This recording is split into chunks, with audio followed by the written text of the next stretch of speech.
Quantos vieram aqui para adorar a Deus de todo o coração? Então abra comigo a sua Bíblia no Evangelho de Lucas. O evangelista Lucas escreveu no capítulo 13, os versos 11, 12 e 13. Lucas capítulo 13, versículos 11, 12 e 13. Estamos agradecidos ao Senhor pela nossa estada aqui nesta noite.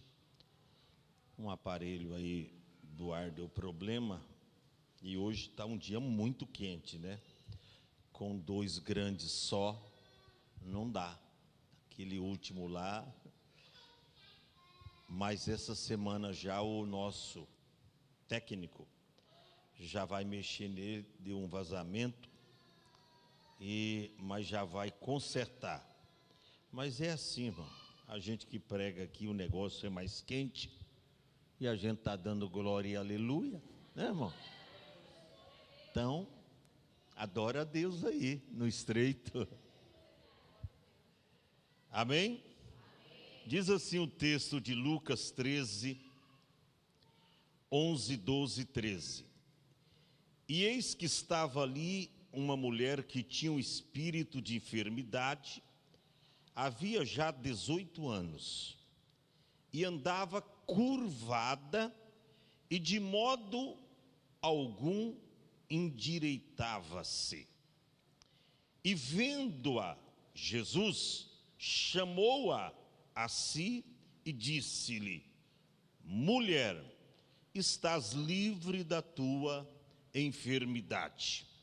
E impôs as mãos sobre ela, e logo se endireitou e glorificava a Deus.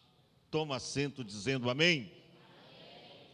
Deus não te chamou para viver aprisionado.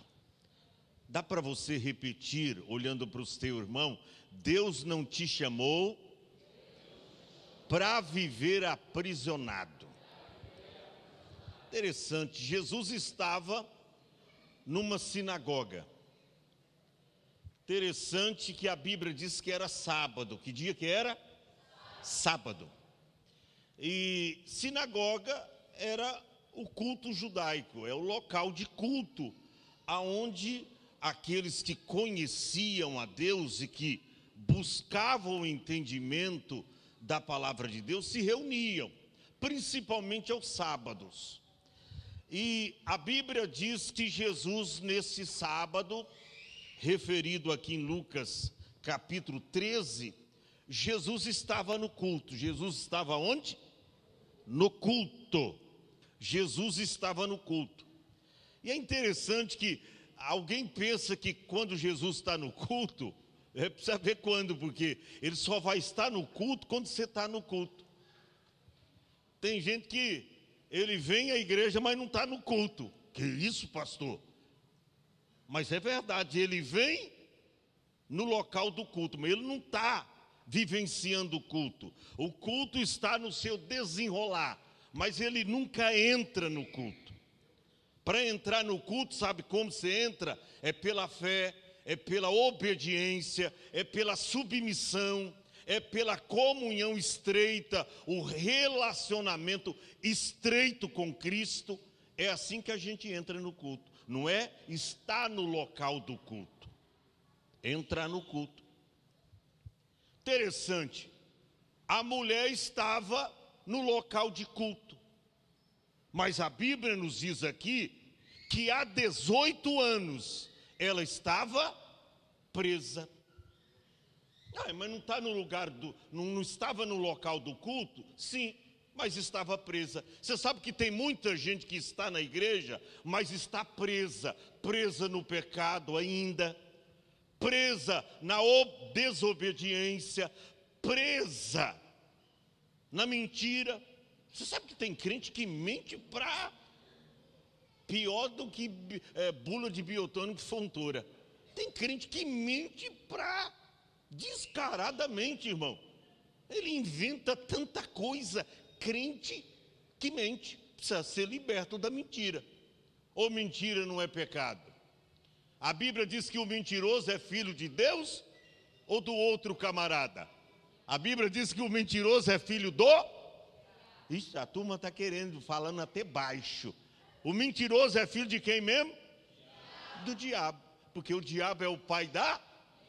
Então quem mente é filho de quem? Do diabo. Então tem pessoas que estão no local de culto, mas está vivendo aprisionada pela mentira, pelo pecado, pela fornicação, pelo adultério, pelas coisas erradas dessa vida. Está em pecado, mas está no local de culto. Agora, é louvável você estar no local de culto, mas a palavra de Cristo precisa penetrar em você para fazer o efeito na sua vida. Não apenas você vai estar no local de culto. A mulher estava no local de culto. A Bíblia diz no verso 11: e estava ali uma mulher que tinha um espírito endemoniado. Você vê, um endemoniado no culto. Tem gente que estranha. Mas o diabo no culto? O diabo vem no culto, irmão. Não lembra lá do culto de Jó? Vieram Satanás entre eles? Vem, ele entra, fica sentadinho aí. Às vezes nem se manifesta. O diabo entra no local de culto. Estava lá a mulher endemoniada. Quem sabe o dirigente da sinagoga nem todos esses anos já percebeu disso. Aí Jesus chega, olha e diz, tem coisa estranha. Eu me lembro de uma igreja que tinha uma irmã, era uma congregação que nós tínhamos lá no interior, eram umas 10 congregações do setor, e sempre, quando eu ia na congregação, eu bati o olho naquela irmã, eu senti algo estranho. Falei, tem algo estranho na vida dessa mulher. E ela começava a profetizar, e bem na hora da palavra. Teve um dia, eu fui no culto de Santa Ceia na congregação, e aí o Espírito Santo me revelou, é demônio que está na vida dela. Esta profecia da carne é demônio. E eu comecei a pregar e ela profetizando. Olha, o Espírito Santo, a Bíblia diz que o espírito dos profetas, ou do profeta, sujeito ao profeta. Como é que Deus está falando aqui, Deus está falando lá? Deus não é Deus de confusão. Repreendi o demônio. Ela, do púlpito, eu nem fui lá. Falei, espírito mau, sai agora em nome de Jesus. Ela caiu endemoniada. 2 presbíteros correram lá, e o demônio saiu, e ela ficou sentada, ela parecia que estava até babando. Aí veio me contar, estava em adultério há muito tempo. Cuidado, irmão. Você pode estar no local de culto, mas ainda não está liberto. A Bíblia diz, 18 anos, essa mulher, ela andava encurvada, tinha um espírito de enfermidade. A Bíblia diz que Satanás a fazia por presa sua. Ou seja, há 18 anos parece que assentou no cangote, no pescoço daquela mulher e andava com ela. Entrava no local de culto. Mas Jesus estava naquele culto. Diga assim, Jesus estava naquele culto. E Jesus liberta, irmão. Ele olhando, viu, olha, ela tem desejo. Porque sabe que tem gente que precisa do milagre, mas ele não vem. Ele não está no local do milagre. A mulher estava no lugar certo e na hora certa. E na presença do Cristo certo que liberta.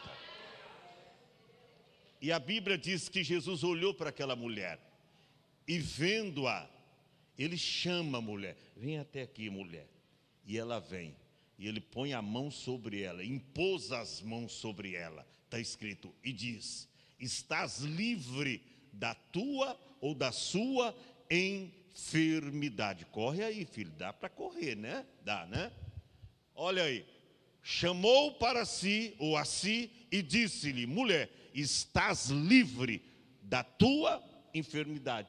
A manifestação, quem olhava era uma enfermidade, mas Jesus olhou e viu o quê? Demônio, um espírito mau. 18 anos ela vivia uma vida aprisionada, e Deus te criou para dar certo, irmão. Deus te criou não para você viver uma vida aprisionada, uma vida presa. Então, pastor, a coisa está difícil. Nunca perca a tua esperança. Por quê? Porque Jesus está no culto. E ele diz: mulher, estás livre da sua enfermidade. O que diz o verso seguinte, verso 3? E impôs as mãos sobre ela, e logo a mulher endireitou. Equivale a dizer, a mulher andava assim, ó, toda curvada, sabe? Olhando só para o chão. Nunca teve a alegria de olhar para o céu, ver as estrelas, ver o fundamento, o firmamento. Nunca, não conseguia levantar. Por quê? Porque o espírito mau estava como que um animal sobre as costas dela. Estava como cativa por Satanás. Mas Jesus diz: estás livre da sua enfermidade.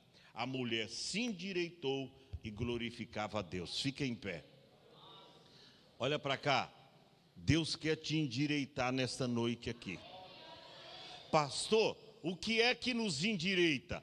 Palavra de Deus. Palavra de Jeová. Não tem nada para endireitar o cristão do que a palavra de Deus. Por isso a gente cantava um louvor antigamente, que quando Jesus entrou na nossa vida, quando Jesus entra na vida da pessoa, tudo que era torto, o corinho diz: Jesus endireitou.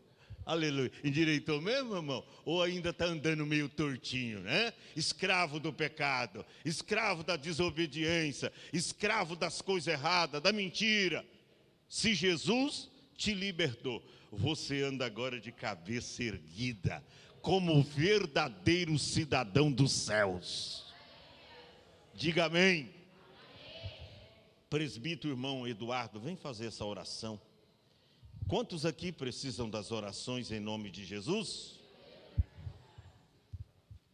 Vamos orar, irmãos. Senhor Jesus, Senhor Deus amado, Deus poderoso, muito obrigado, meu Pai, pelo dom da vida, pela saúde, por esse momento aqui, meu Pai, na Tua casa.